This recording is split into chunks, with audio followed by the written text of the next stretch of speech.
Hey guys, it's a chilly midweek evening in South Coast New South Wales, and there's some promising high cloud up in that sky, enough to tempt me out of my office. I thought it was a little bit of an opportunity to bring you guys along and walk you through the processes I go through when I'm photographing a sunset down on the beach.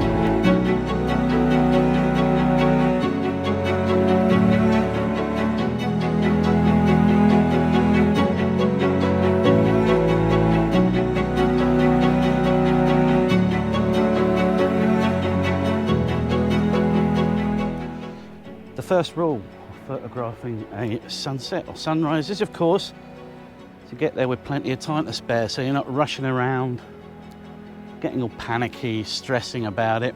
Give yourself plenty of time. I've got here 45 minutes ahead of sunset. You can see the sun descending towards the horizon over there. Not sure what kind of colour we're going to get, but I can see that there is a gap in the high clouds over on the horizon there, so looking pretty hopeful at the moment. So yes, always get to wherever you're going, plenty of time in hand. Nothing wrong with doing the last minute dash when surprise circumstances present themselves, of course, but if you can build in a bit of time ahead, then I strongly advise you to do so. This is 100% my favourite time of the year down on my local beach here. A place called Gerroa in South Coast New South Wales, which is at the very northern end of 7 Mile Beach, where I live, just down the coast there, where that mountain is. And I love coming here all the time, but it's especially good at this time of year because I have the place to myself. It's midwinter, it's not holiday time, there's no tourists here, just all the locals, some of whom are out for a surf, some out for an evening walk, getting some fresh air on this stunning beach. Now, the way I run things with my camera equipment is I keep everything in my big backpack, all my lenses, spare equipment, filters, any accessories I might think I might need, and that's basically my kind of store cupboard in the car. And then normally 9 times out of 10 the backpack stays in the car, and I take a sling bag with me, and before I go down onto the beach I work out which lenses I'm going to take with me and put them in the bag. Normally that's my super wide angle lens, the 50mm prime, and then sometimes I'll bring the big zoom, the 100 to 400, which is of course 200 to 600 on the crop sensor X-T4 camera. But I knew that there wouldn't be much call for it tonight because there's very few people on the beach. I can see maybe like 10 people miles down the beach. So not much need for a zoom when there's nothing to photograph. Everything is going to be photographed tonight, I'm pretty sure, on the super wide and the 50mm, but I don't decide until I'm on location. Like in the summer, 100% pack the big zoom so I can do the nice kind of beach life photographs, all the tourists out enjoying their walk and surfing and swimming and all that kind of stuff. Always makes for an interesting subject. But tonight, super wide and possibly the 50mm.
starting to golden up over there. Got some beautiful golden sky there. We do have another photographer down on the beach. Guy over here flying his drone, which you can just see over the water here.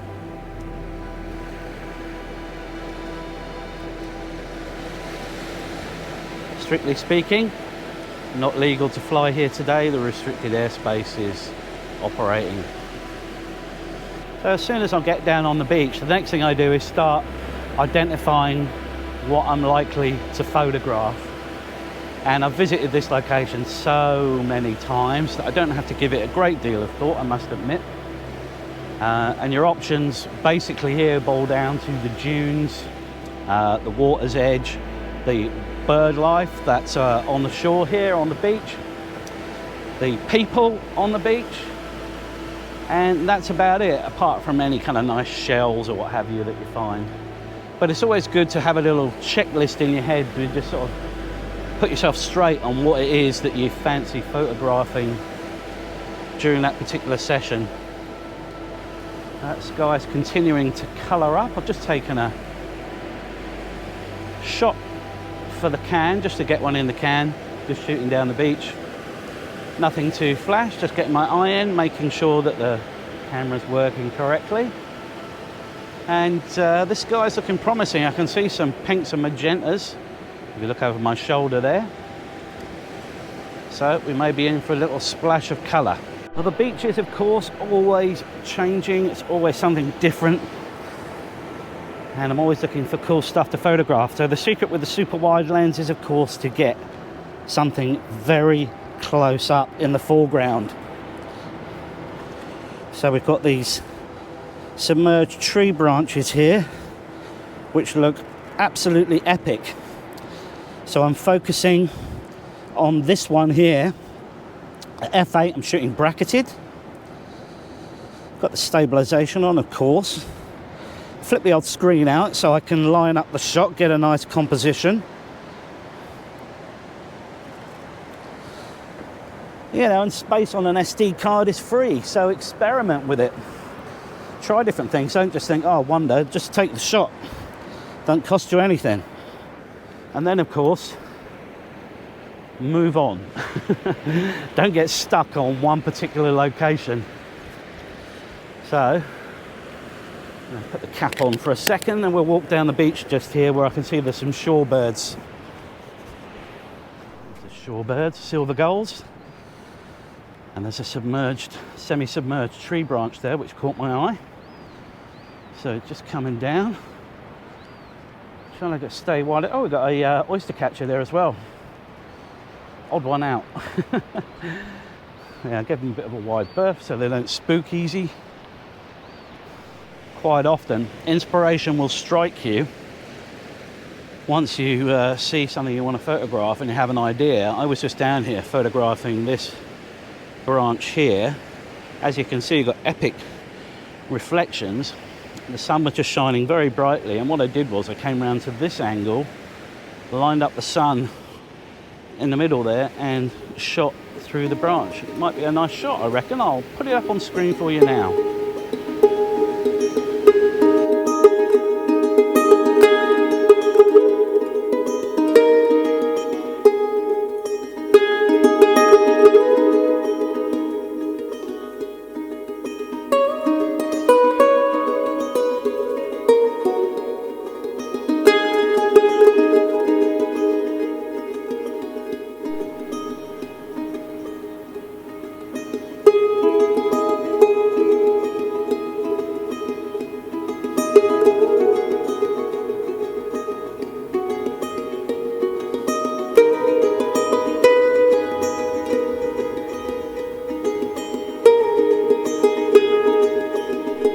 Ever heard of pecking order?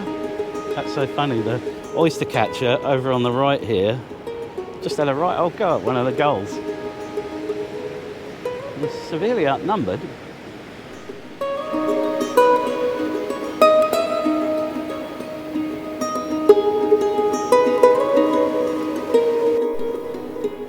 Now the water is surprisingly warm actually. Actually, I don't know why that's surprising. It's well known that the ocean retains its heat quite a long way into the winter, and it soaks up all that heat during the summer. And so actually the coldest oceans are always the spring, when it's had a whole winter to lose the heat from the ocean. And you're in for a big surprise on that first swim of spring.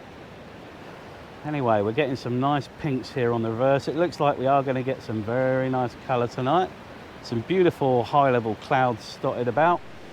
Now, I mentioned you've got to identify what you're going to photograph off the checklist, and this particular exact spot is one I come to a lot, because where the creek goes out into the ocean here, you've got a much wider stretch of sand, and because this is a very slow beach, it's no drop off here, you get plentiful reflections in this sand. I've taken some amazing photographs, and you can see the beautiful golden colours here reflected just where the gulls are sitting here. So I think we might take another couple of shots. Okay, switching out the super wide for a second to the 50mm. Going to shoot a vertical shot just over here with the gulls down the beach. Oh yes, this colour's getting awesome. So what we got, f 7.1 gives me 1/80th of a second. f 5.6 gives me 1/125th. Beautiful reflections.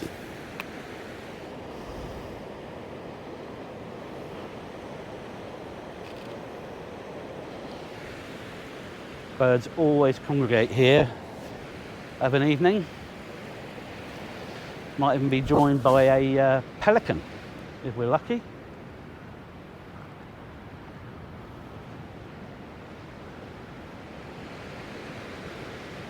Wow, beautiful skies now. Wow, you've got to check this out, guys. Beautiful orange speckled skies. Have a squiz at that. That's out to the west there. That's pretty much due south. Beautiful pinks, pastel tones. It's a landscape photographer's bloody dream come true. Personally speaking, I like to really mix things up in terms of focal lengths. I'm always swapping my lenses in and out, from 50 to the super wide, back to the zoom. These guys are gorgeous, and we're getting really into super wide territory again. I might take another couple of shots with the old 50mm and then stick the super wide back on. But we've got to hustle because this light's just about to reach its peak, which is 10 minutes after sunset. Just for the record. Goddamn stunning. I am very glad I came out. When I say you need to get close with the super wide, this is how close you have to get.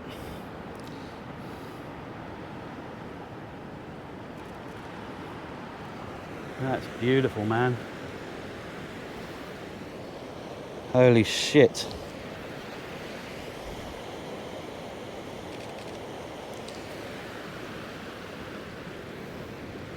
And I stay handheld as long as I can. I hate shooting on a tripod.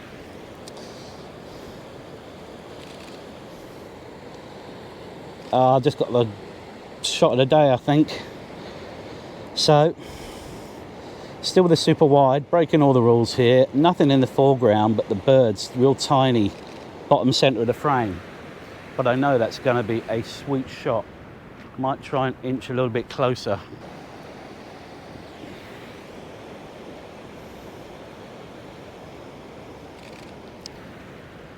Well, isn't this bloody stunning? Holy shit.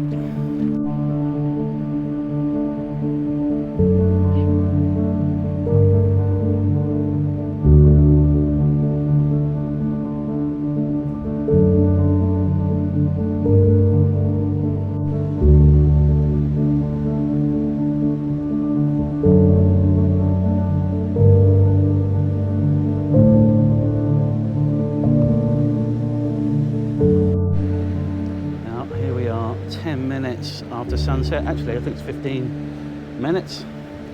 And we've got these beautiful crimson reds up in the high level clouds here. Bit tricky. It would have been nice to have something in that direction so I could shoot directly down the beach, but that's okay. I can shoot sort of 3/4 back in this direction by coming down to this bit of sand over here. So let's do that. Oh, it's beautiful. Oh, just got it before that wave came in.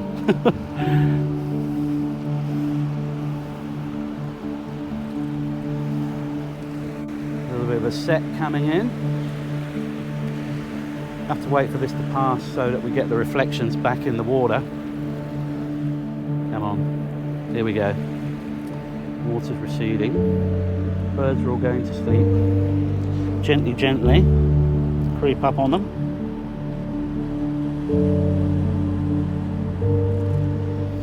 Getting down super low just to maximise these reflections. Oh wow, I've got a big stretch of sand here. Quickly get this. Oh yes. Nearly missed it. Oh, GoPro's gonna get it.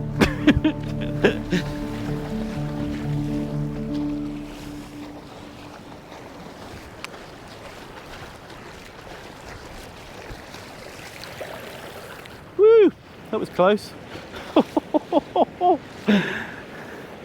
And there you go. You're coming down to the beach. I just broke the cardinal rule. Don't turn your back on the ocean.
Shorts are a little bit wet, but my dignity is intact.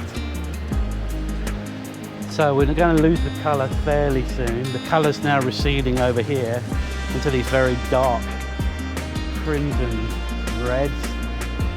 Out to the west, somebody out that way inland is now scoring a phenomenal sunset shot.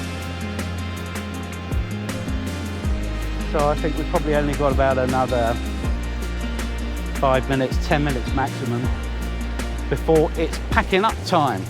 I'm a big fan of mental checklists, and I just went through one just now, which was, have I got a nice variety of shots? I did shoot a nice pano with the 50mm, just handheld, probably be about 30 shots in total, just to make sure I've got plenty of coverage in between them. Been shooting with the 50mm, the super wide, got the birds, got the reflections. Would have been nice to have a variety perhaps up in the dunes, but the problem with this location is that all the colour was the other way, and that's the town side rather than nice scenic beach side, so wouldn't really have worked. But that colour's now dropping away quite substantially. What we might do is walk back towards the little bridge that you saw me walking in on. Oh, here comes the Pelican. And see if there's a last lingering shot that we can take from the bridge. I suspect there is, if I get a hustle on.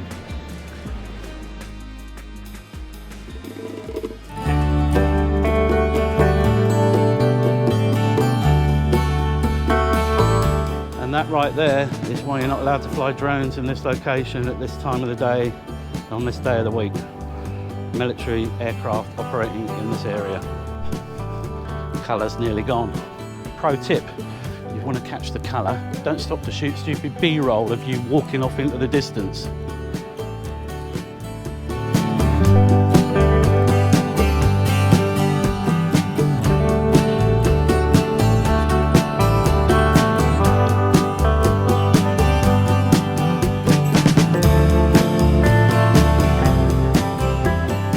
Well, last of the colour leaching away into the night, and quite a successful evening of sunset photography down on the beach, I reckon.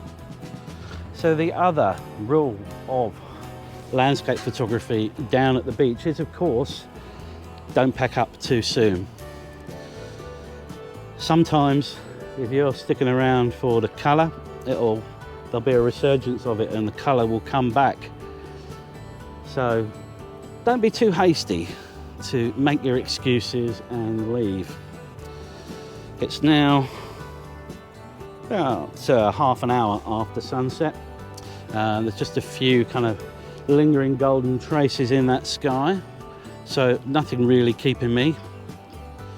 So just remember to get to your location nice and early so that it's not a stress. You're nice and calm.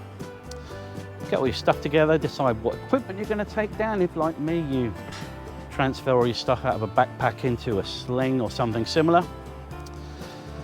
Remember to get plenty of coverage across all your different lenses. Mix things up, experiment. Space on the SD card is free, and you can try all sorts of different shots. Just move around the scene. If you're on a prime, remember to use your feet to zoom with. And also remember to occasionally lift your head away from the viewfinder and just enjoy the scene with your own two eyes. I think as photographers we sometimes spend so long staring at the old viewfinder on the back of the screen that we forget to enjoy the process. A bit like people at raves these days, just holding up the phones towards the stage and watching the concert through the back of the phone. Let's not be like those guys. Anyway, I reckon that'll do us for this little sunset session down at the beach. I'm probably extremely dark now, possibly silhouetted completely. And please, if you enjoyed the video, do give it a like and consider subscribing to my channel if you got value from this content. And that'll do me. Until the next time, guys, ta-ta.